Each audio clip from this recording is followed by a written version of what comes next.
ওমর ভাই, তোমার উদ্দেশ্যে একটা কথাই বলতে চাই, যত দ্রুত সম্ভব ফয়সাল ভাইয়ের কাছে মাপ চেয়ে নাও, না হলে কিন্তু পরে আর সামলাতে পারবা না। ঈদের পর থেকে ঈদ থেকে আমি এই পর্যন্ত টেরি শার্ট নিয়ে 2টা কন্টেন্ট দিয়েছিলাম, আমার মনে আছে। এখন দেখেন টেরি শার্ট নিয়ে কিন্তু আমি 2টাই ফানি ভিডিও নট, আমি কিন্তু ওই অ্যাটিটিউড মিউজিক টিউজিক লাগাই রোস্ট সিগমা কোনো ভিডিও বানাই, আমি ফানি ভিডিও বানাইছি, প্যারোডি ফানি। লোকাল হিরো বলছে আমি বস্তির ছেলে হলেও প্রাইভেট কারে ঘুরে বেড়াই, আমার বাপের 2-3 কোটি টাকা আছে ব্যাংকে, আমার আছে জিকেক্স এর গাড়ি চড়ি, R15 চড়ি, যে মন যেটা বলে।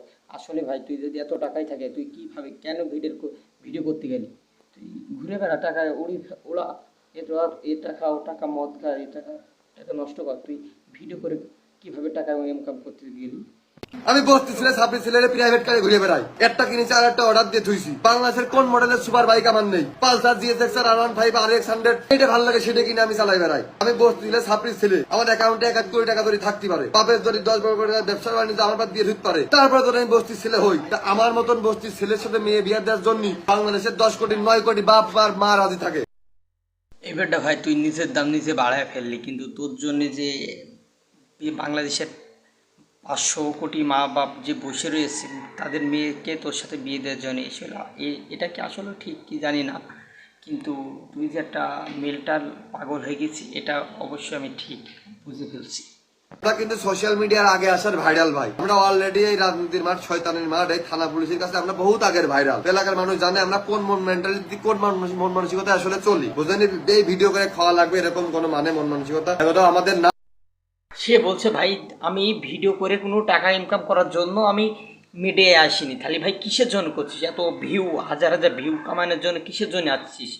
এই মানুষ তো মিডিয়ায় ইউটিউবে ভিডিও বানাই খালি টাকা ইনকাম করার জন্য। তাহলে ভাই তুই কিসের জন্য আসছিস? তুই তো বলছিস আমি কোনো টাকা ইনকাম করার জন্য আসছি না, আমার বাপের অনেক কোটি কোটি টাকা আছে, তাহলে কিসের জন্য আসছি? তাহলে শেষ পর্যন্ত দেখেন দোষটি আসলে কাদের। রেডি শার্ট পরলে ছাত্রী, সেম ড্রেস আপ করলে গ্রামের খালাতো ভাই, একটু চুল কাটা এলোমেলো হলে টোকায়। তা ভাই তোমাদের মতো এত স্মার্ট হ্যান্ডসাম ছেলে পেলে থাকতে শাহরুখ খান সালমান খান নায়ক হয় কিভাবে? এতদিন তো অনেকেই ছিল, পারলে তুমি এখন চেষ্টা করতে পারো। কবির ফয়সাল ভাই ভিডিও পোস্ট না করতে করতেই মনির 2 ঘন্টা পর আরেকটা ভিডিও পোস্ট করে দিচ্ছে। ঈদের ভিতরে ঝামেলা বাঁধাচ্ছে এই সামান্য চামচাগুলা, তার কিছুক্ষণ পরে আবার কবির ফয়সাল ভাইয়ের আরেক চামচা আবার উমর ভাইয়ের বিরুদ্ধে আরেকটা বাজে কথা বলে ফেলছে। ঈদের ভিতরে নেটা বাঁধিয়েছে 2 দিককার খালি চামচাগুলা। এই ভিডিওটি ভালো করে দেখেন, দোষটিগুলা কাদের। মনি, চামচা চামচার মতো থাকবি, বাপেরও যে বাপ থাকে এই কথাটা মাথায়। দোষ শুধু এই চামচাগুলার না, দোষ টিকটকের কিছু পাবলিক বালপাকা পাবলিকগুলোরও দোষ। এই বালপাকা পাবলিকগুলো বেশি মেন সমস্যা করছে। যখন আইডিতে থাকে না ভিউ, তখন টিকটকারদের নাম নিয়ে কাপাই ফরি। ওমর ভালোভাবেই জানে যে লোকাল হিরো একটা ব্র্যান্ড, ভিডিওর মাধ্যমে রোস্ট করে কাবির ফয়সালের সম্মানটা কইরা দিছে নি। ওমরকে হারে হারে বুঝাই দিবে কাবির ফয়সাল কি জিনিস। এইটা টাকি সবুজ না, এটা লোকাল হিরো, এর সাথে পাঙ্গা নিতে এসো না, পোলাপান ধ্বংস হয়ে যাবা। শুনলাম কোন ব্র্যান্ড নাকি লোকাল হিরোরে টার্গেট দিছে।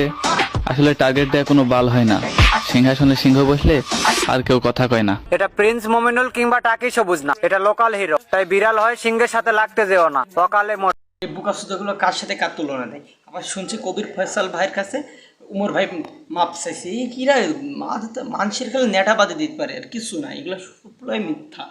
আমি ইনস্টাগ্রামে আজকে একটা লাইভ করছিলাম, ওই লাইভের ভিতর আমি কিছু বিষয় আলোচনা করছিলাম, ক্লিয়ার করছিলাম, অনেকগুলো বিষয় নিয়ে যেগুলো নিয়ে আমার নিয়ে আলোচনা হইতেছিল। এখন ওই লাইভটারে ডাউনলোড দিয়ে আমার ফেক আইডি গুলা ব্যাকগ্রাউন্ডে একটা ইমোশনাল মিউজিক লাগাইছে, এমনই ইমোশনাল মিউজিক মনে হয় বাপ মা তো গোষ্ঠী মরে গেছে, এরকম একটা ইমোশনাল মিউজিক লাগাই ছেড়ে দিছে। ওইটাতে অনেকে কমেন্ট করতেছে আমি নাকি মাপ চাইছি, আমি নাকি ডরাইছি। আরে ভাই, আমি মাপতাম কি করতাম, কি কোন ভুল করছি? আর আমি মাপতাম কার কাছে? এই দুনিয়াতে কেউ কারো কাছে মাপ চাওয়ার সময় নেই, আমি মাপ চাবো আল্লাহ তাআলার কাছে। এমন যদি কোনো ভুল করি যেটাতে আমার মনে হয় যে আমি ভুল করছি, আমি আল্লাহ তাআলার কাছে মাপ চাবো। আল্লাহ ব্যতীত কারোর কাছে মাথা নিচু কোনো না কারোর কাছে মাপ চাবো না। আর এই যে যারা কইতাছে মাপ চাই, তোমরা কি বুঝাই? মাপ কি করতে যাবো? উচিত কথা কইছি, উচিত কথা কম, কাউরে কোনো সময় নেই। আর ওই যে একটা কথা আমি সবসময় কি যে আমি রোস্ট করি না ভাই, আমি রোস্টই করি। এখন কি করতে পারবা করো। তাহলে তো আপনারা বুঝতে পারছেন দোষটি কার।